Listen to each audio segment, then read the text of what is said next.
किसी कक्षा के विद्यार्थियों में 720 मोबाइलों को कितने तरीके से वितरित किया जा सकता है। तो इस क्वेश्चन में हम इसे इस तरह समझेंगे कि इसमें फैक्टर पूछ रहा है 720 का, नंबर ऑफ फैक्टर्स कितने हैं। क्योंकि जैसे कि मान लीजिए 720 है और अगर 720 विद्यार्थी होंगे तो एक एक करके बांट देंगे, अगर 360 विद्यार्थी होंगे तो दो दो करके बांट देंगे। इसी तरह से हम बांट सकते हैं जितने भी विद्यार्थी हों। और मान लीजिए सात सात करके बांट सकते हैं क्या? नहीं बांट सकते हैं, क्योंकि अगर सात करके बांटेंगे तो फिर भी कुछ ना कुछ बच जाएगा। ठीक है, हमें इस तरह से बांटना है कि कुछ भी बचे ना। तो इस क्वेश्चन को हम इसी तरह से हम समझ सकते हैं कि 720 का नंबर ऑफ फैक्टर्स पूछ रहा है कि कितना होगा।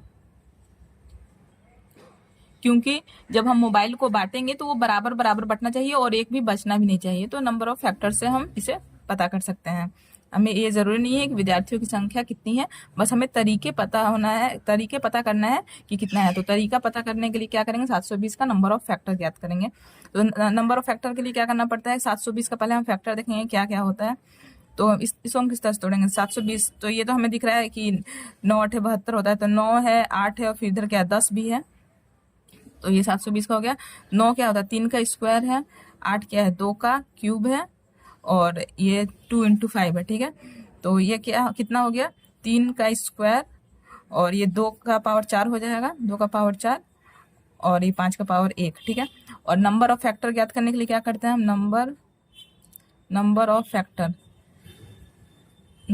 ज्ञात करने के लिए क्या करना पड़ता है?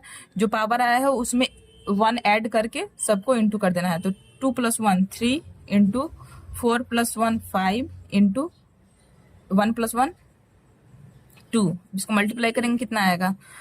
5 दूनी 10, 10 या 30।